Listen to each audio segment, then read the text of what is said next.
Hi. Welcome, everyone. So this is the second of 4 teach-ins in this semester. My name is Josette Souza. I am a junior Africana studies concentrator, only Africana, nothing else. And I'm very proud of that. And we have today a really exciting panel on racial slavery and its reverberations in the world. And this is something that came about in the beginning of the planning for the Center on the Study of Slavery and Justice. And this center was started, officially started last semester, and this semester is the first kind of semester full of events. So this is the second of 4 teach-ins. There will be 2 other teach-ins. I'm just going to plug those in right now. There will be on April 4th at 6:30, there will be Prison, Slavery, and the Logics of Unfreedom. And on April 25th, there will be Contemporary Forms of Human Bondage, also at 6:30. You can look at the places and times again on the website. So the Center for the Study of Slavery and Justice is a scholarly research center with a public education mission, recognizing that racial and chattel slavery were central to the historical formations of the Americas. The CSSJ will create a space for the interdisciplinary study of 1, historical forms of slavery, 2, how the legacies of slavery shape our contemporary world, and 3, contemporary forms of human bondage. And so these teach-ins will hit on all 3 of those points. Clearly this one is about the second one, how legacies of slavery shape our contemporary world. All right, with that there. I'm also, we have a student advisory committee that is organizing this. It helps the center in making programming and getting the word out and providing all kinds of fun activities. So this is organized by the students advisory committee that is run by undergraduates as well as graduates. So we will go in the order that I will introduce the panelists tonight.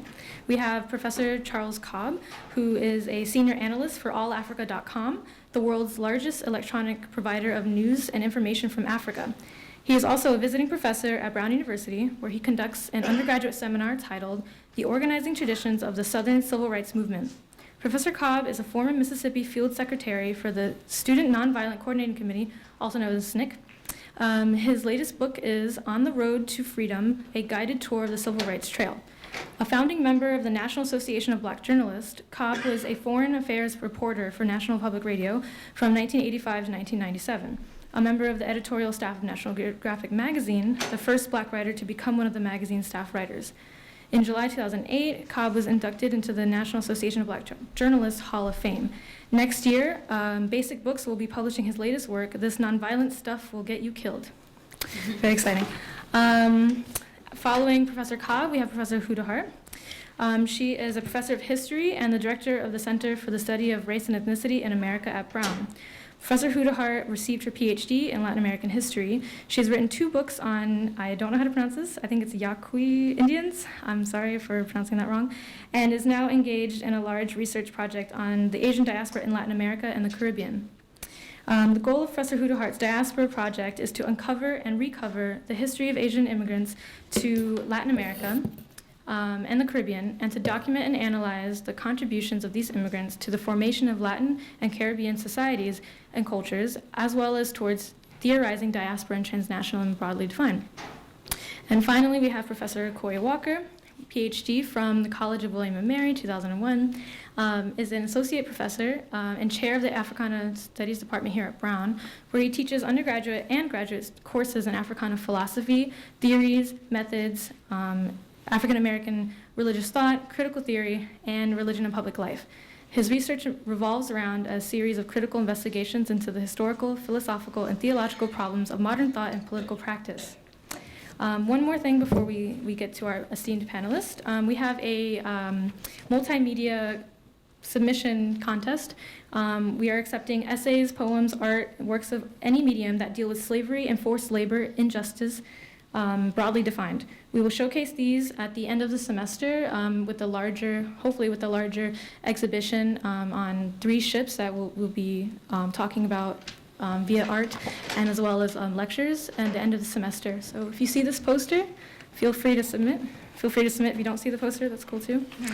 And so we will begin with Professor Charlie Cobb.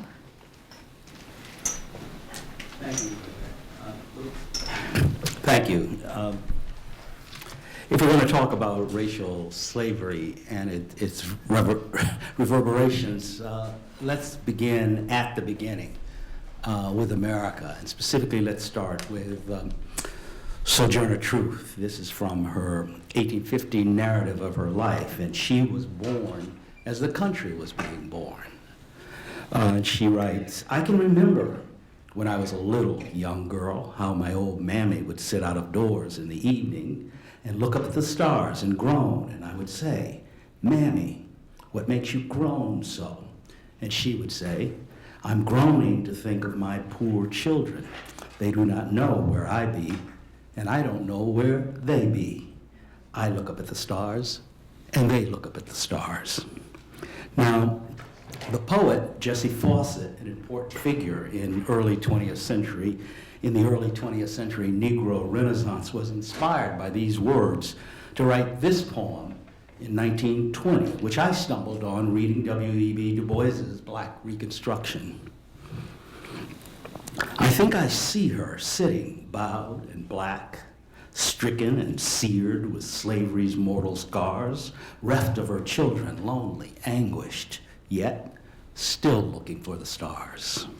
Symbolic mother, we, thy myriad sons, pounding our stubborn hearts on freedom's bars, clutching our birthright, fight with faces set, still visioning the stars." Jessie Fawcett wrote that in 1920 in response to Sojourner Truth. Now, no discussion of slavery and its reverberations is possible without recognition of the founding contradiction. A nation, this nation, laying claim to have been founded on the principles of freedom, was largely founded by slave owners. We hold these truths to be self-evident, that all men are created equal, that they are endowed by their Creator with certain inalienable rights, that among these are life, liberty, and the pursuit of happiness.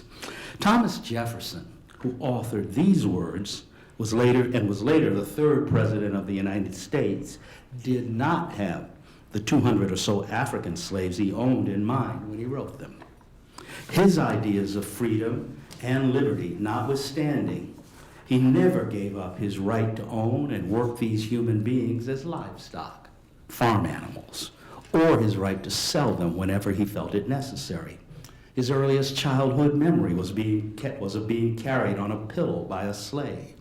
Slave rebellion and fear of freed ex-slaves seeking revenge remained a constant concern all of his life. Quote, "Are our slaves to be presented with freedom and a dagger?" he asked in an 1821 exchange of letters with John Adams, who was also a former president.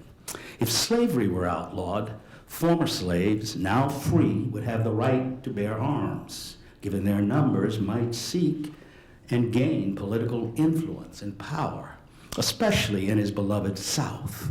What would that mean for white people, or in Jefferson's limited view of who was actually white, Englishmen? His racism prevented Jefferson from believing that black people could meaningfully participate as equals with white people in his society. And given slavery's remorseless exploitation and cruelty, it is easy to understand his fear that free Africans might seek revenge. For during a 1962 symposium, 136 years after Jefferson's death in 1826, author James Baldwin could still pronounce, quote, "To be a Negro in this country and to be relatively conscious is to be in a rage all the time." Deleted paragraphs in Jefferson's first draft of the Declaration of Independence blame King George III for slavery in England's colonies. Quote, "This assemblage of horrors," as Jefferson denounced it in the draft. He wrote without irony, obliquely acknowledging that enslaved Africans were people whose freedom had been taken away through the criminal use of force and violence. For King George to offer slaves freedom in exchange for joining England's side in its war against American colonists seeking independence was beyond the pale. quote, he is now exciting those very people to rise in arms among us and to purchase that liberty of which he has deprived them by murdering the people upon whom he also obtruded them, thus paying off former crimes committed against the liberties of one people, and pay attention to that clause, with crimes he urges them to commit against the lives of another. South Carolina and Georgia delegates to the Continental Congress did not want to hear anything about Africans being people and forced the removal of these words. The one reference to slavery in the Declaration of Independence is indirect, but reflects fear of slave rebellion encouraged by British policy, charging that King George, quote, has excited domestic insurrections among us. This last of 27 complaints against the English king continues with a tirade against Native Americans, quote, and has endeavored to bring on the inhabitants of our frontiers the merciless Indian savages, whose known rule of warfare is an undistinguished destruction of all ages, sexes, and conditions. Now, I should not have to engage in any great elaborations here on how either the contradictions we see in the founding of America or the conquest of Native Americans and seizure of their lands has reverberated across the centuries. The great irony is that enslaved Africans took the ideals of the American Revolution that Jefferson and others fathered seriously. The independence movement, the American independent movement's egalitarian rhetoric was not lost on them. They agreed with the American Revolution's basic premise and promise. Freedom is a God-given human right. With penetrating ardor, one of the rebels in Gabriel Prosser's aborted slave insurrection of 1800 proclaimed before being sentenced to death, quote, I have nothing more to offer than what General Washington would have had to offer had he been taken by the British and put on trial by them. I have adventured my life in endeavoring to obtain the liberty of my countrymen and am a willing sacrifice in their cause. And I beg you, as a favor, that I may be immediately led to execution. I know that you have predetermined to shed my blood. Why then all the mockery of a trial? You have no idea how this reverberates in terms of my own knowledge and experiences with freedom movement people of the 1960s South, like Charles Sherrod in Southwest Georgia or Diane Nash in Nashville, Tennessee. The important thing is that this important commingling of Afro-American desire for freedom, willingness to fight and sacrifice to gain it, and Euro-American idealism as defined by the 18th century U.S. independence movement continues to be underappreciated, although it has reverberated across the centuries and was still a very loud sound in the 20th century Southern freedom rights movement.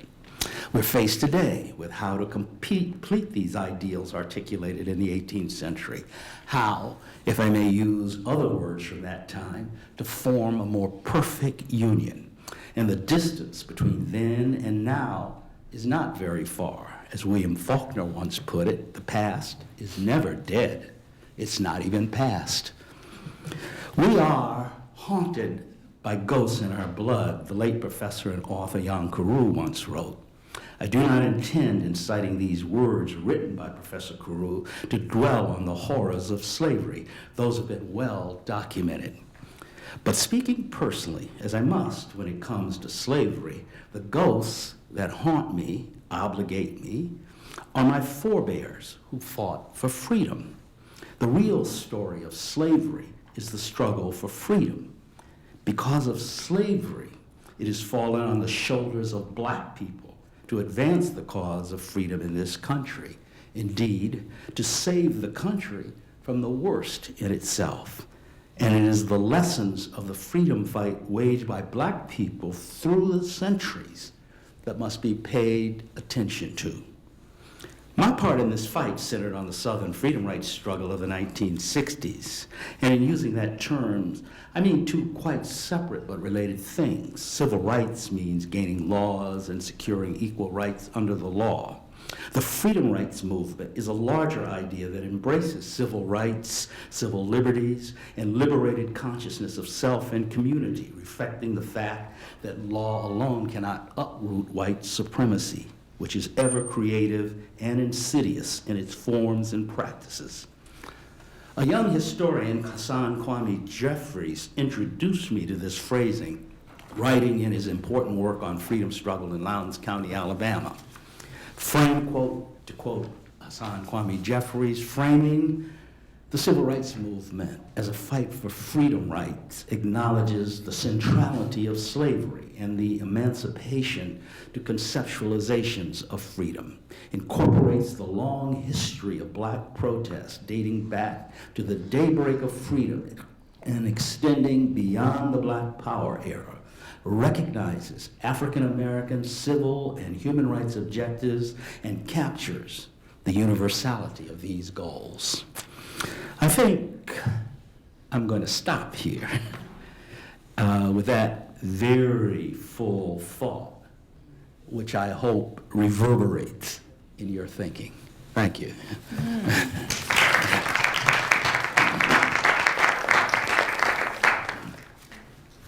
Some handouts. Michael, can you distribute that and Josette?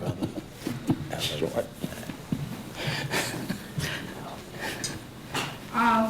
Thank you, Professor Cobb. You have set the tone for tonight.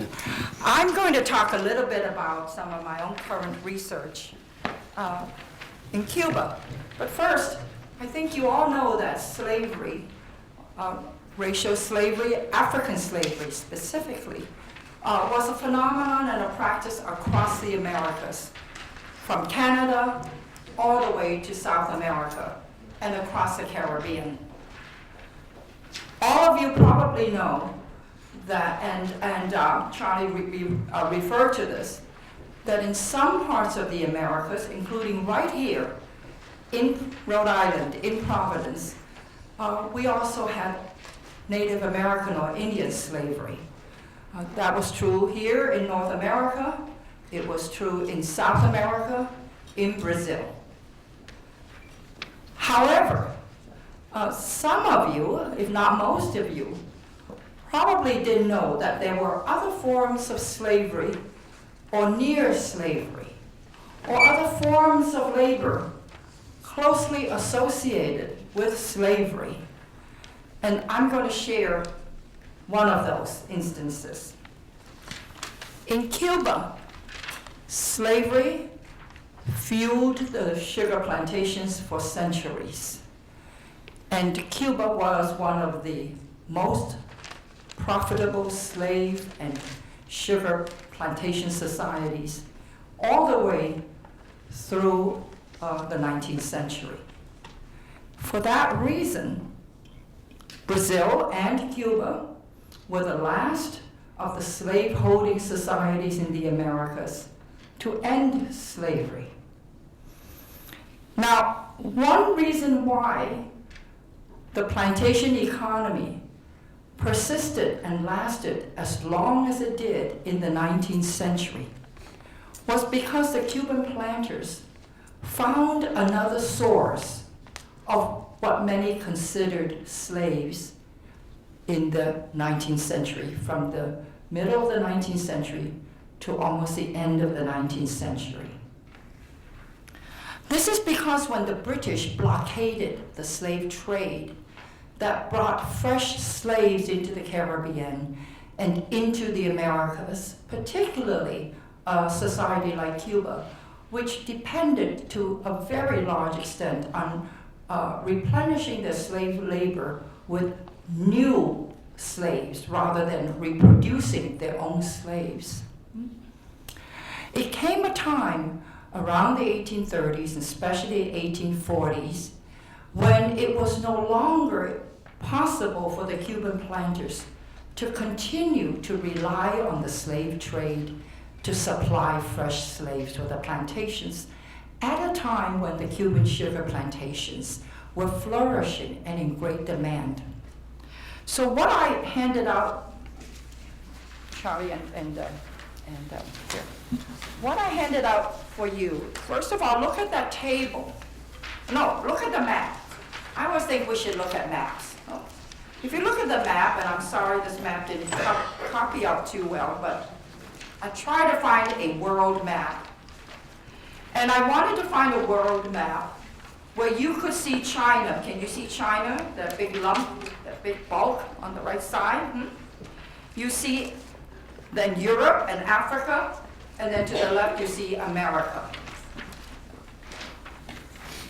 In the 19th century, the British, the French, the Portuguese, and the Spaniards, who, by the way, held on to Cuba as a colony for all of the 19th century, when Spain had given up or lost most of the rest of their American empire. Most of what used to be called Spanish America became independent countries by the 1820s, with a few exceptions. The key ones being those in the Caribbean: Cuba, Puerto Rico, and Santo Domingo, no? So that became the Dominican Republic, okay? So let's just focus on Cuba. What were the Cuban planters going to do when they were confronted with this severe shortage of labor? Well, you know, there's one thing that imperialist masters learned very early, which is to learn from each other. And they saw that the British had already begun importing contract laborers from Asia, particularly from India and also from China. And so the Cuban says, we can do the same thing. Now, if you look at the map, we're talking about a huge distance. We're talking about taking people out of southern China, no, and they have to go across the Indian Ocean, that's one way, and across the tip of Africa and into the North Atlantic Ocean and into the Caribbean and to Cuba. Or they could go another way, and you have to use your imagination, okay? Going the other direction around and crossing the North Pacific Ocean, and then they still have to go around South America, because there was no Panama Canal then. And that is really arduous. So they tended to go around Africa and into the Atlantic. We're talking about a passage of sometimes upwards of 4 months. And if you look at this map, you will see that the African slaves from Africa to the Americas across the Atlantic was a much shorter distance. That long distance, however, did not deter the British and the Spaniards and others from engaging in this long-distance trade in labor. Well, what makes the situation interesting, if you turn this around, is to see how effectively these Chinese contract laborers, who were commonly called coolies, under 8-year contracts, supplemented the dwindling slave labor force on the Cuban plantations. So you see this table. Now forget the part about Peru, that's another story. The one that I'm focusing on today, columns 3, 4, and 5, where I correlated the importation of Cuban slaves to the import of coolies or Chinese contract laborers and the production of sugar. Okay? So you can see that as the importation of slaves ended in 1866, that's when the import of Chinese contract laborers really picked up. And for another almost 10 years until the trade was abruptly terminated. Okay? So this is just a simple correlation to show you that Chinese contract laborers, of whom almost 125,000, almost all men, were imported in the short period of time between 1847 and 1874, about 25 years, how they concretely contributed to the maintenance of sugar production in Cuba. That's what this table is all about. Now, how did these coolies, these Chinese laborers, came over. This was a time in which the world was already debating and turning against slavery. So it was not possible for the British or the Spaniards in Cuba to prolong slavery officially by bringing in another group of slaves. So they call these coolies or these Chinese laborers a euphemistic name of colonos asiáticos. Colonos can be translated as colonists or settlers, Asian colonists, if you will. Why did they use that term? Because the government agency in charge of solving this labor problem was headed by one of the key planters of Cuba by the name of Julian Zulueta. The Zulueta brothers were transnational businessmen, if you will, of the 19th century, with one brother in charge of the plantations back in Cuba, with another brother in London managing the financial affairs of the family business. And he was at first put in charge, Julian Zulueta, of trying to bring in European immigrants to solve the labor problem.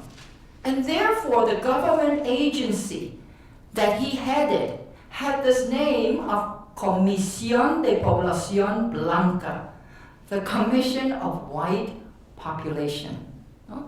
Well, the commission never changed its name, even though it changed its direction from Europe to China and brought in these contract laborers, following the example set by the British. So I brought the other handout. I brought you a copy of the contracts. And all of you probably can figure out the Spanish easily. And again, you can see the euphemism at work here. It says Compañía Cubana de Emigración para La Habana. They still call it an immigration project, right? This is a Cuban company of immigration for Havana. And then you have the name of the contracted labor with its Chinese signature in this copy at the bottom. And it lays out the terms very nicely. How much he is to be paid, how many days off he has, that he will get medical help, etc., etc., etc. If you look at this contract, you would say it was a reasonable contract for someone contracted to work in Cuba. But the problem was that these Chinese coolies were sent primarily to the sugar plantations, where it worked alongside slaves, doing the same work as the slaves. So when you study the conditions on the plantations, when you look at the work and you look at other aspects of their lives, if you look at how they were treated, how they were whipped, how they were punished in pretty much the same way, you quickly come to realize that the people who managed these Chinese workers were the same people who managed the slaves. So that mentality of slavery was merely extended to these Chinese workers who worked alongside the slaves anyway, on the same plantations. So Cuban scholars who looked at the daily life and the daily work and the relationship tend to conclude that what this system of labor called Chinese coolies, or in Spanish they called la trata amarilla, the yellow trade, that it was an extension of slavery, that it allowed Cuba to extend slavery for another 20, 30 years. Other Cuban scholars and other non-Cuban scholars studying this also would conclude that the Chinese contract labor system of coolies pretty much was another form of slavery or neo-slavery. Now I think that's a little too simple, because I want you to look at the other side of this contract, which is the Chinese version of the contract. So that each one of these contracted laborers carried on his person this contract in Spanish and in Chinese. I know Josette actually reads Chinese, so Josette and I, and anyone else here, we can read the Chinese, which reads interestingly, it says 自愿 voluntary. That's the first word. 从中国出洋到古巴岛工作 from China to Cuba, island of Cuba, to work, very clearly, 工作 to work. And then the last two words, 合同 contract. So reading it in Chinese, and when the Chinese person reads it, or when this is read to the Chinese, it says very clearly it's a labor contract, you see. And every Chinese knew this and carried the contract on this person. I found hundreds of these contracts in the Cuban archives, so it really proliferated. So then the other question is, was the system of labor, these Chinese contract laborers, really simply an extension of slavery? And how did these Chinese contractors think of themselves? And here we have history coming to help us again. Because the Qing government in China got wind of the fact that these Chinese contract laborers were severely maltreated and mistreated on the Cuban plantations. It became a bit of an international scandal. Okay, time up, right? Okay, 5 more minutes. Let me just finish. So that's what I brought you. I'm not giving you the whole thing, but I just want to say that the other question I ask is, was it simply an extension of slavery? Or can we see something in this system of labor that indicates it was also, or even primarily, a transition from slave to free labor? And let me just very quickly conclude by why I think that question is really important. Because what the Cuban planters did after the first few shipments of Chinese came over is that they said, we don't want to deal with direct labor relations anymore. We would rather that the Chinese work as labor contractors and manage these workers for us, one. Secondly, the Cuban authorities also wanted to extend the term of work of these Chinese contract laborers, making it therefore look like they really were slaves, by forcing them to recontract indefinitely after their original 8-year contract expired. But here is where things became interesting, because when I look at the recontracting contracts and the record regarding recontracting, you can see quite clearly that a labor market was at work in Cuba, by which I mean that these Chinese laborers appear to have been able to negotiate better terms for their labor.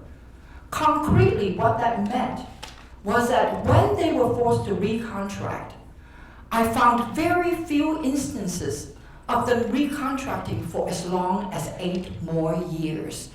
That they tended to recontract for much shorter periods of time, from several years, 3 or 4, to as few as 1 year, and in some cases, as little time as 3 months. And then they will recontract. But what that suggests is that they were negotiating the best terms for themselves, even when they were forced to recontract. Okay? So there were many other instances, but I will ask Josette to allow me one more quick story. Because to look at how they were they treated as blacks or as whites? Well, they definitely were not whites. But they were not exactly treated as black either, because Cuban society was a carefully calibrated black and white slave and free society. So what do you do with a third group that's neither black nor white, nor slave nor free? Well, it's very circumstantial or situational. So I offer you the story of Julian. Julian was a Chinese contract labor coolie who won a lottery. And yes, they played the lottery in the Cuban plantations, which was one of those common cultural things that both Cubans and Chinese loved. So they played the lottery, and Julian won a big lottery of 300 pesos. And when he won the big lottery, he went to the parish priest and said, I want to be baptized. And so he was baptized, but there were only 2 baptismal registries in the Cuban countryside. One for blancos and one for pardos, black and white. Well, where was the priest going to put Julian? Guess what? Because he won the lottery, he put him in with the whites. No? Because they didn't invent a third book. And then Doña Crescencia Perez of the local town decided she would marry Julian because Julian had money. And when they got married, and that's why Julian, by the way, went and got himself baptized, because he had to be baptized in order to get married. When he and Doña Crescencia got married, their marriage was registered also. In which book? The Blanco or the Pardo? Well, you can guess they were registered as a white couple in the white marriage registry. Because he not only married with some money, but he married Doña Crescencia Perez. And if you know Spanish society, Doña is a title for someone who has local status, no? As a member of society. So I offer that as a way of the kind of evidence we look for in the archives to understand race relations, racial identities, no? How did they regard these Chinese workers? And then also at the labor issue. Thank you.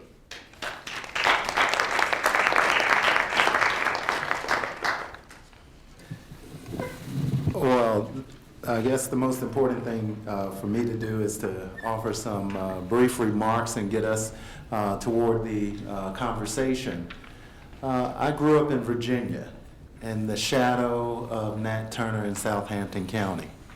And when my daughter turned 7 years old, I took her to her first trip out to Southampton County. There's now a public marker on the side of a public highway 20 miles from the epicenter of Nat Turner's Rebellion. And when taking her out there, I took her out there with my parents as well. We spent the day out in Southampton County to begin to imagine what enslaved Africans had to experience and deal with on the plantation, working in these fields. And the fields were like seas, as Cameron reminded me. She said, "Daddy, they just look like green, green seas, and they're so huge, and it's so hot. Where did they go for shade?" And I said, "There is no shade. You look at these as if they're rivers and they're oceans, roads to hoe, plants to deal with, and the long, hot sun beating down on you." And she said, "Father, Daddy, why were people so mean to other people?" And I said, "Cameron, they didn't see our enslaved African ancestors as people. They were property. Property that someone owned. Property that someone could do anything they wanted to with. Property that could be bought and sold at any moment." And it's with that idea of people transformed into property that I offer some comments tonight on racial slavery and its reverberations. Because all too often the words that we use serve as euphemisms or serve as abstractions from the very reality of individuals being deemed property, and then an entire society growing up on the backs of property. So when we think of racial slavery, we have to think of enslaved Africans. First, the Africans coming into New England came from East Africa, as J. Lorenzo Green reminds us in his 1941 book, The Negro in New England. Going around the Horn, as Professor Hu-Dehart reminds us, and across the Atlantic up to New England. And of course, when J. Lorenzo Green tracked it, he reminded us of the hardships of that property moving across the ocean. He also reminds us that of the evolution of this property regime, not just a racial regime, but a regime of property, something that we think is inviolate and something that we think of as our political right to own. And J. Lorenzo Green also reminds us of the evolution of this story, from what happens on the shores of the James River in 1619 to the settlement of Angola on the eastern shore, to New World Africans moving up throughout the Virginias, South Carolina, and throughout the North, bringing in its wake a new way of thinking about the world, and of course, deeming people as property. Now, what happens to that, and why should we care about that in 2013? We can't imagine ourselves or imagine our society thinking of people as property, but I would argue that the vestiges of that regime, that property regime, continue to reverberate throughout our society today. How do we imagine a world that eliminates its thinking about a particular group for over 400 years of New World slavery, 100 years of state-sanctioned Jim Crow, and a little over 40 years of nominal, protected but always contested freedom? Do we think all of the ideas that consolidated around these men and women are erased? Are they transformed? Do they become something else? Imagine how we begin to think of how to control our property, how to dominate our property. How do we think of an entire society, particularly an entire white society, not only duty-bound, but obligated to police and patrol black people within a given polity? Does that end with the passage of the 13th, 14th, and 15th Amendment? Does it end at the end of 1876? Does it end on those gleamy, sunshine day on the Washington Monument when Martin Luther King uttered, "I have a dream"? Does it end when we look at the inauguration of Barack Obama in 2009? I would argue that we have to deal with those types of issues, those types of memories, and confront that question, why should we care? Lastly, I want to ask you this. We can develop all of the necessary and sophisticated theoretical and methodological frameworks to understand our past. We have written many books by many learned scholars. We have entire programs and centers dedicated to the study of human chattel and of slavery in the world. But we have to ask ourselves this: can there be any amount of studying, any amount of writing that would change the human heart and force us to confront the evil that lies within us and within our society that has its legacy rooted in slavery? Indeed, it is that question, it is that issue that confronts us today. We can try to evade it, we can try to dismiss it, we can try to intellectualize it, or we can try to debate it, but it still confronts us. It was best argued by W.E.B. Du Bois, that grand theorist and grand scholar of the 19th and 20th centuries, in his 1895 Harvard dissertation that became the first book in the Harvard Historical Studies series in 1896, The Suppression of the African Slave Trade. One of the last paragraphs of that book, Du Bois raised the question, how long will a country allow a moral wrong to continue to infect its polity? That's the question we're confronted with. And that's the question that we have to begin to answer, not only in the school halls or teach-ins here, but in the very walk of our everyday lives. It's a question that I confront when I look into the eyes of my beautiful young daughter, not only Cameron, but now Celine. It's the question I confront when I look into the eyes of my beautiful wife and my beautiful family. It's the question that I confront when I remember that in 1994, at the university where I taught, the University of Virginia, we uncovered 13 grave shafts of an enslaved community. And in uncovering those grave shafts, a decade later, we opened it up and found over 30 graves. And of course, we developed a scheme to memorialize it. And we brought in wonderful architects and we changed the building design. And when I went back recently to revisit, to look at those building designs, to look at that memorialization scheme, I had to confront those graves and the graves of a little child that I saw. And of course, it reminded me of my children And then I reminded myself of Du Bois's question: how long will we allow a moral wrong to infect our policy? That's what we're facing tonight. And I hope we have the courage, the strength, and the stamina to confront that question in all of its complexity, in all of its depth, and it's all of its reverberations now and into the long future. Thank you.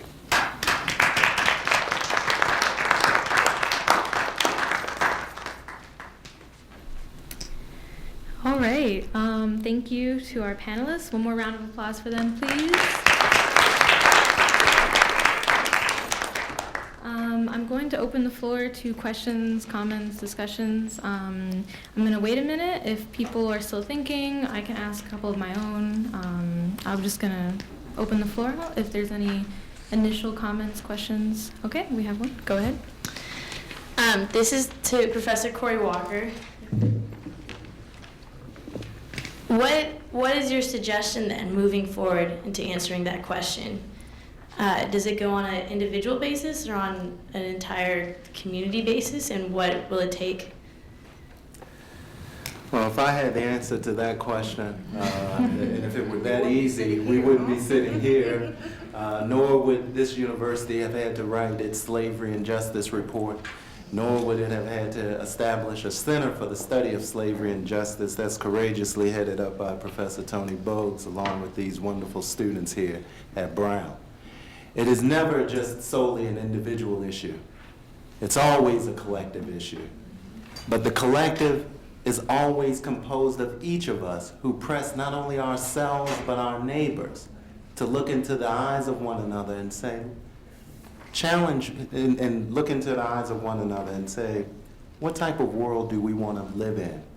And how should we work to affect that world? It's not something that's going to just come out of one strain of thought or one particular project. And the world in which we live is a world created over centuries. So the work that we have is not going to be the work of just a few years or the work of establishing a center or the work of just a few courageous individuals. It's going to be the long, arduous work of generations who are saying, I'm sick and tired of being sick and tired, and then going to get the work done. There's always this saying, and I know Brother Cobb knows this, freedom is an endless struggle. If we want this freedom that's beautifully articulated by these enslaved Africans in the New World, if we want this freedom that's articulated by our enslaved Asian brothers and sisters throughout the New World, and our indigenous brothers and sisters who are still struggling for their freedom, for their world, then we have to commit ourselves to that endless struggle with what Lucius Outlaw once told me was a revolutionary patience. That means that we act as if the New World is right around the corner, but we may not see it in our lifetimes. It is that sort of work that we have to undertake. It's not just individual, it is all of us together. And the collective never excludes the individual. And it's not just a simple program, product, book, or anything. It is individuals committing themselves to a robust vision of a new world. And that's it. Can I address your question to you real quickly? Maybe we can take a lesson from history. What happened by about 1860s in Cuba was that the slaves, free blacks, and Chinese coolies all came together to fight for abolition of slavery, the end of the coolie trade, and independence from Spain. So they all got together, and over the course of the several decades, eventually successfully achieved their goals. So, echoing what Professor Walker said, people recognize their common interest and their common struggle. And what was really important in this story is that leadership came from all of these various groups, from the slaves, from the free blacks, from the Chinese coolies, and they worked together. Also, I asked when you ask a question, please introduce yourself, just your name, just so people can refer to you. Sure. My name is Emily Ferris. I'm a PhD student in political science. I'm interested to know what, probably all of us are familiar with what the Emory president wrote recently about how basically making that the Three-Fifths Compromise was this type of great compromise. I'm curious what your reaction would be to him as a president of a university and as a white man who is rereading history. What would your advice be to him? You were in Georgia, weren't you? Well, accuracy would help. The Three-Fifths The mic. Three-Fifths Compromise. Look, the Three-Fifths Compromise was a simple political deal. The South wanted power, and rather hypocritically and cynically said, well, let's count the people we've enslaved as full people. And the North said, no, that will give you too much power. Let's not count them at all. So I don't know the president of Emory, so I'm not in a position to say, for instance, he's an ignorant man if he doesn't know this. I don't know why, since the politics of this was so obvious, he would have made such a statement, and I will reserve judgment. Harsh judgment, I should say, until I know him better. It was an ignorant statement, and I don't know whether it was done with malice or out of pure and simple ignorance. Ignorant in the sense of history. Maybe there's another way of looking at it. If I understand it correctly, he was using that as an example to admonish the current stalemate in our political world, where the right and the left couldn't get together to compromise, right? He was using that as an example. I think there's another way of looking at it. I think it's very instructive for all of us here at Brown and the students and the faculty. You know, Charlie says he doesn't know if he's a good man or bad man or ignorant. He doesn't have to be any of those things. What he does have, given who he is that he has a certain standpoint, as feminists say, or perspective. That's how he looks at history. I mean, it's not a matter of whether he's a bad man or a good man. That's just how he looks at American history. And part of our role here as students at Brown is to challenge some of these points of view or perspectives. You know, and I think that's my way of looking at it. And he doesn't really know to this day why people are so upset at him.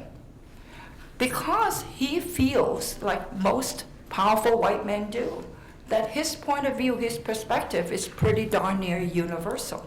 And why doesn't everybody else see things his way? Oh, well, when I first heard of that, I thought of my dear colleagues down there, Lawrence Jackson, Mark Jordan, and Leslie Harris.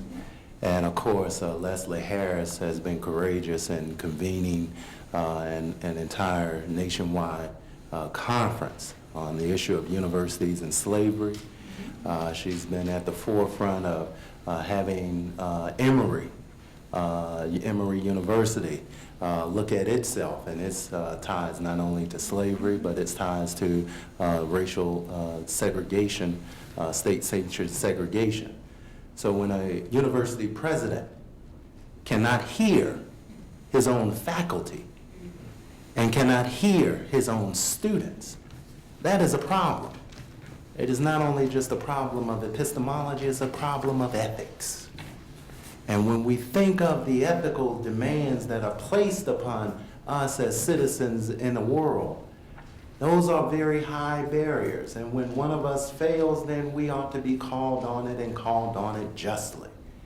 So when the president talks about the idea of compromise and then tries to reach to history to proof text and argument, then we have a problem.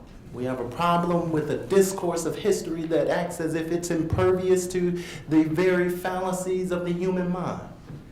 We have a problem with individuals who think that there's an objective history out there to find that we can then mobilize uncritically and uninterrogated to then bulwark our assertions for the 21st century. Most importantly, we have a problem with an individual who wants to advance an argument about compromise that may just be an argument, that continues the regime of oppression for millions of people the world over. Compromise in a world facing environmental calamity, continuing to face legacies of inequality and injustice connected to chattel slavery, a world in war with one another, a world where poverty is at astronomical rates, a society where our children don't receive its proper education and individuals want to continue to not allow people to receive the requisite health care to live a life, is a compromise too high to make.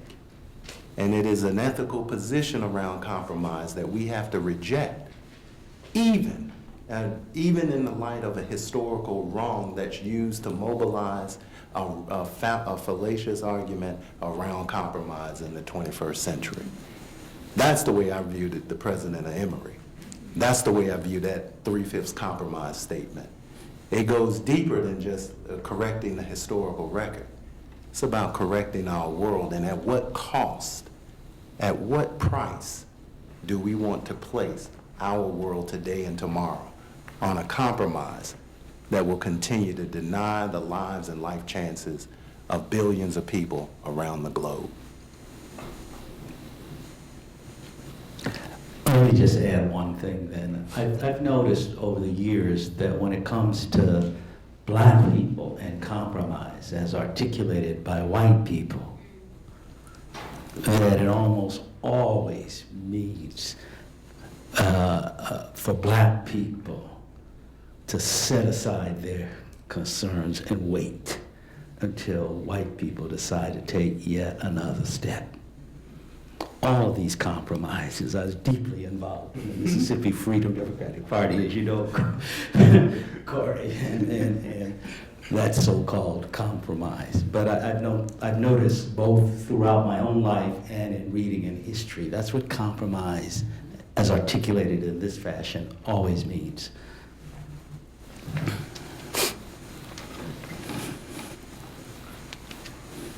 This is such a pleasure. Mary Kay and I, we came up from the community, and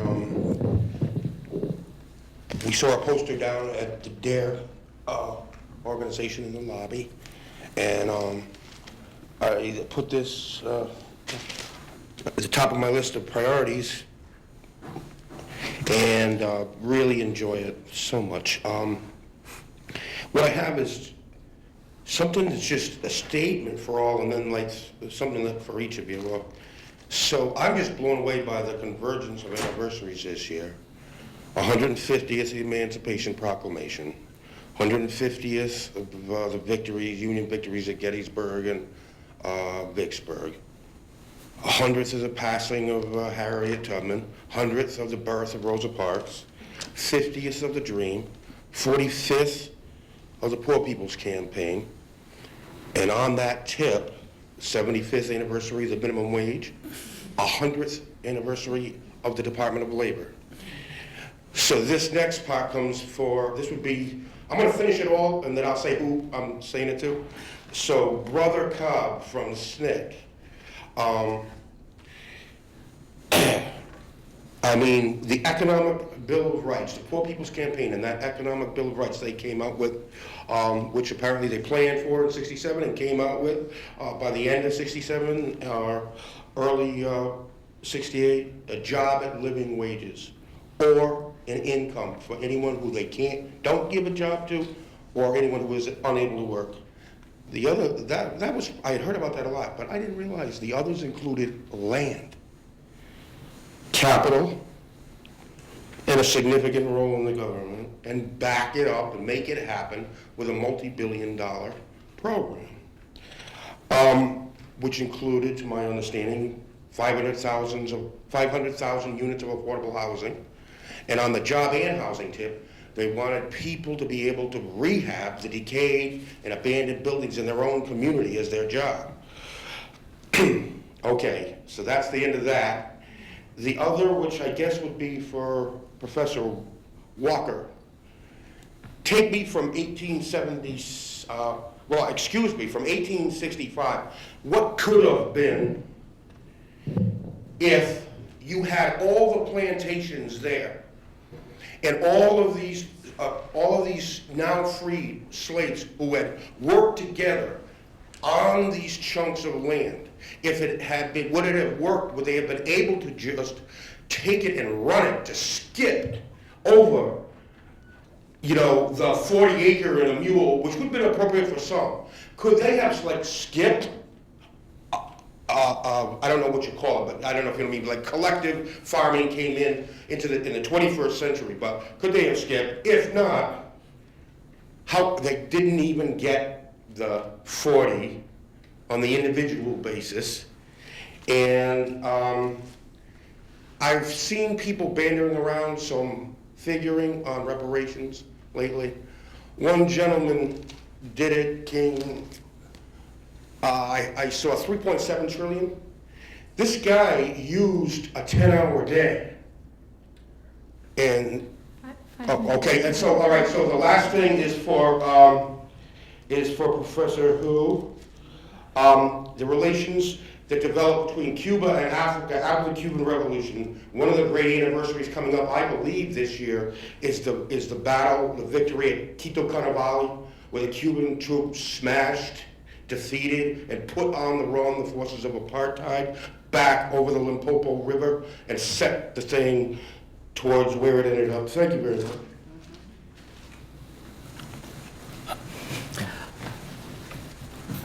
By the middle 1960s, what you asked is a very complicated question that we don't have nearly enough time to go into it. Short version. By the middle 1960s, meaning even despite the passage of, in 1964, a Public Accommodation Civil Rights Act, and in 1965, passage of a Voting Rights Act, what was clear by the middle 1960s, it didn't really solve some fundamental problems in black and minority communities, and most of those were economic problems. This is a bit of an oversimplification, but roughly we could see that in the South, the kind of human labor on plantations and the like that had built the South was no longer needed. The South was mechanizing. And in the North, the kind of factory work that had driven the three great migrations before the 1960s, the migrations that began with with World War I, were the jobs that brought those people north or above the Mason-Dixon also no longer existed, that you needed a level of skills, among other things, to get those jobs, even if they did exist. So that was the problem that we were looking at. There's another problem, a political problem, because, what you cited was just some of the discussion that was taking place. Martin Luther King, that's, after all, fundamentally, that's why Martin Luther King went to Chicago. That's why they conceived of the Poor People's Campaign. Or if you go back and read Martin Luther King's speeches, you'll find that increasingly he's talking about the economic conditions of black people. So were other organizations and individuals. And there were a variety of experiments underway, from catfish farming in Mississippi to cooperative farming in southwest Georgia, that we won't have nearly enough time to go into. But the political problem was that insofar as the established civil rights organizations were concerned, whether you're talking about SNCC, CORE, the NAACP, SCLC, the Urban League, and all of them were having discussion about the economic plight of black people in particular. There was no consensus among the organizations about what to do. There was a political quarrel going on between the organizations. And the result of that political argument, and that again is an elaborate discussion that I'm not even going to attempt to tackle here, but one consequence of that political argument was a failure to reach a consensus about what to do.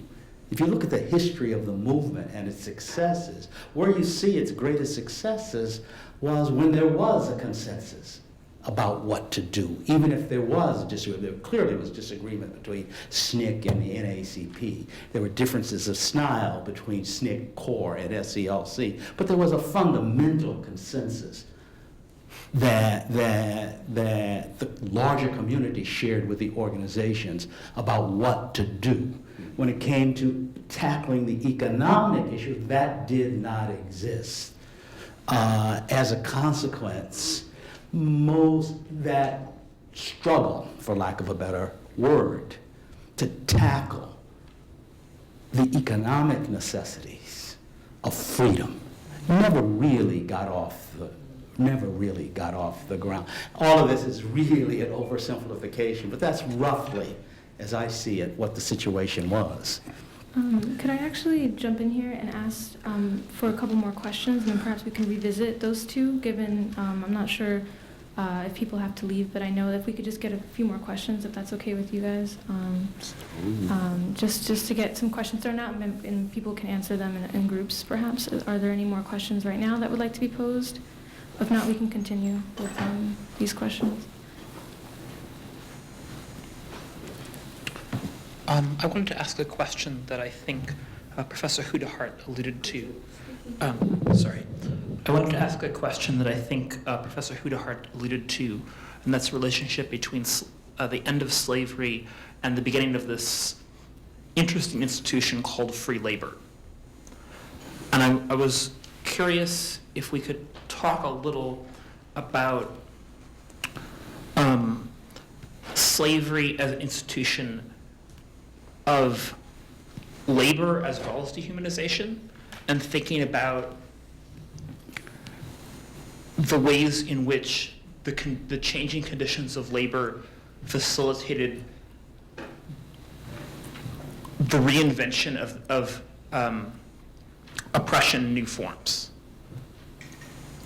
Oh, that's a big question. Michael, why don't you try to answer it first? You know, why don't you suggest I realize it's an incredibly difficult question, so I don't by any means expect. Give me some help. Okay. How are you thinking of it?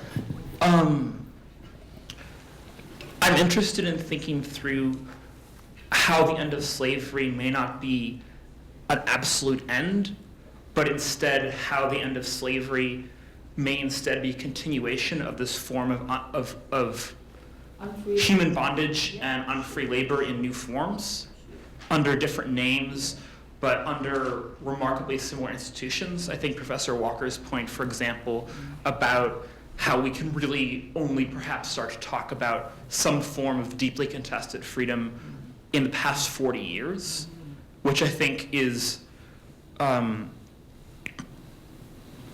very easy to prove statement, but also something that I think may be very challenging for a lot of mainstream narratives of this.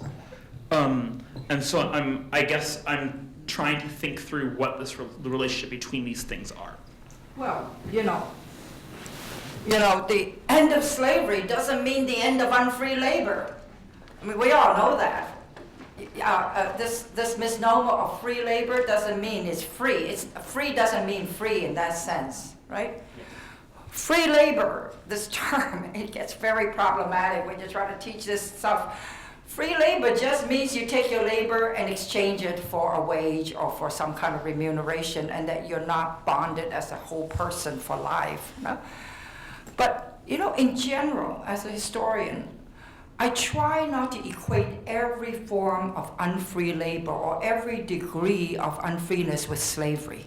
I think that's a huge disservice to this centuries-old system called slavery. And that's why I am reluctant to call these 25 years of intense exploitation, that we can all use, right? Exploitation, that's a good word. Exploitation of Chinese labor as just slavery. In fact, I was just asked to read a book by Stanford University Press, and I rarely do this, but I gave it a thumbs down. I gave it a thumbs down because I did not like the premise that this person was trying to equate. She was actually, the reason I was asked to read the manuscript was because it's about these Chinese coolies. That she wanted to say this is just like slavery, and I said no. I said, it doesn't clarify slavery when you do that, and it doesn't clarify this other system of labor. No. So, just simply, Michael, I think that we continue to explore not only degrees of unfreedom, but types of unfreedom, and look at it very closely and examine it very clearly, and not call everything that smacks of unfreedom slavery. That just doesn't help us understand anything.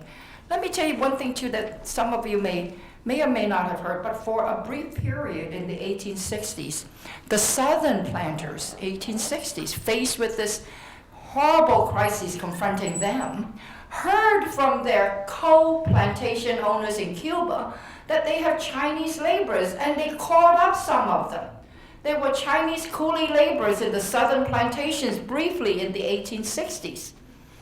Because it was thought by some of the southern plantations that these workers would solve their problem. And a huge debate ensued. And it was eventually decided by the planters they would not pursue this route for all kinds of reasons, which we don't have time to go into. But I study this because I think it is a very interesting thing that you have slaves and another form of unfree labor of another form of racialized group working side by side. But I very much want to clearly differentiate and distinguish between them, even as I study the relationship between them. We have a couple of questions on the table. Move us from 1865 to now. Do we think if we get enslaved Africans running plantations, do we get a quantum leap in economic development for the U.S. and for the rest of the world? No. Because it's as simple as that. 1865, everyone wasn't free. 1863, Lincoln's emancipation that took effect January 1st, the first emancipation in September of the previous year were military orders that did not free enslaved Africans in rebellion in territory held by the Union. So my ancestors in Norfolk, Virginia, we were not free.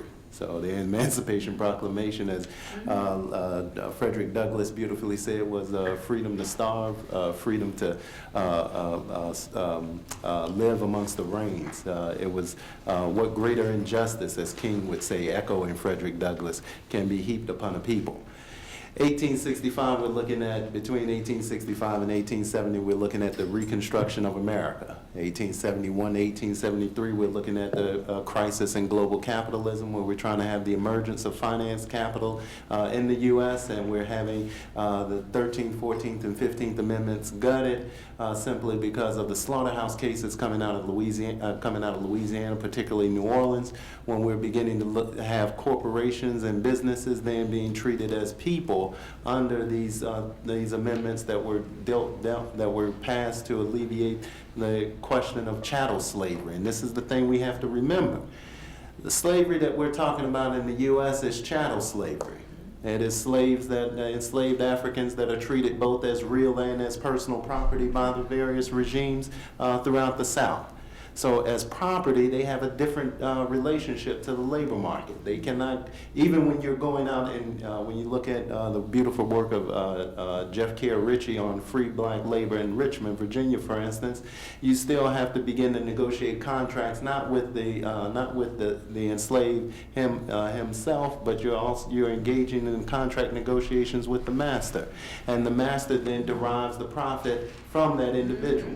So when we look at post-1865, that post-emancipation period, we're still not seeing New World Africans being able to engage in contract negotiations, because at any moment those contracts can be ripped up. That's why we have debt peonage. That's why we have tenant farming. That's where we get vagrancy laws, because the idea of this property actually becoming a proper political subject disturbs the very nature of our democratic polity. So we're not just looking at an economic answer, we're looking at a very political answer, but more importantly, we're looking at a societal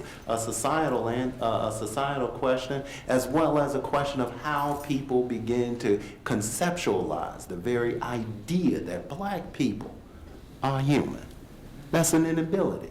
So you get vagrancy laws, beautifully looked at by Brian Wagner and Don't Disturb the Peace. You get condemnation of blackness by, Khalid Muhammad. You get Cheryl Hicks, treat her like a woman.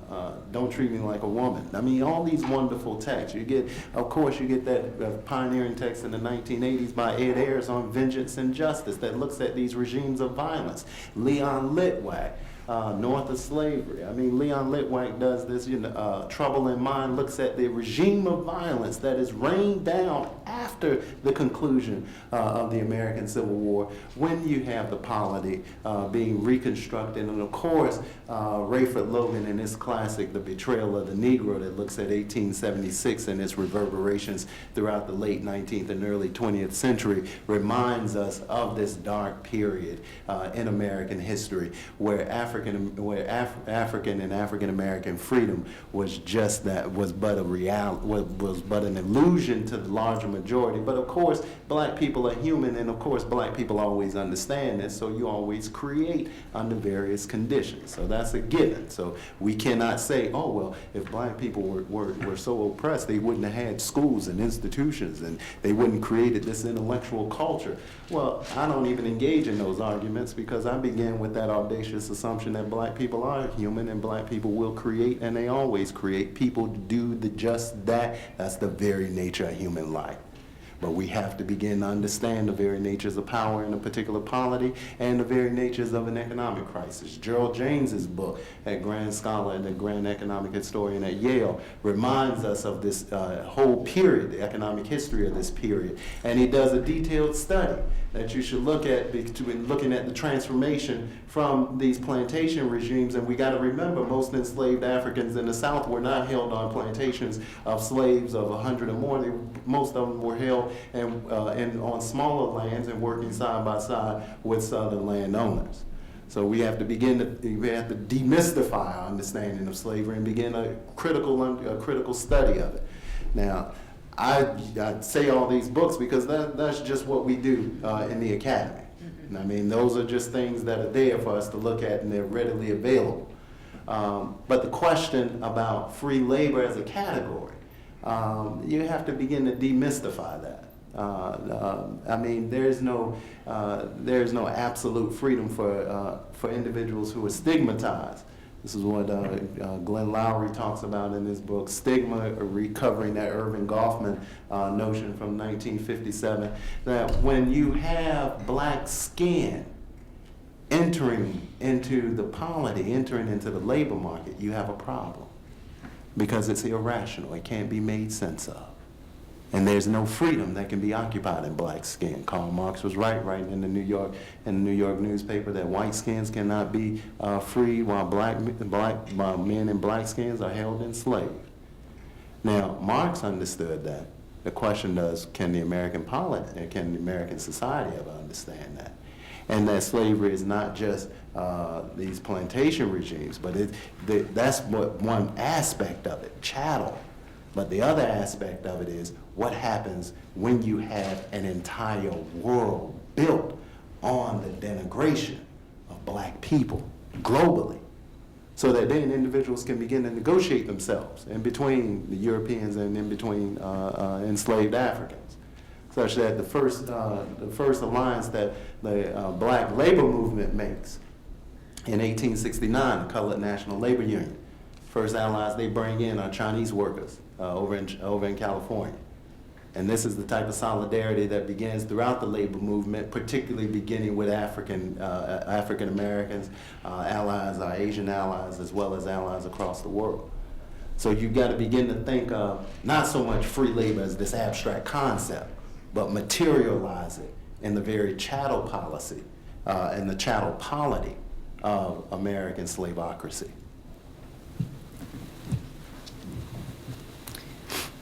We could take another question now, or Professor Hu-Dehart, you could address that gentleman's question that he asked. We're going to go on to when? I'm not sure. I'm not sure. So it's up to how people are feeling. I've been up since 4 a.m. today. I mean, what time is it? Right.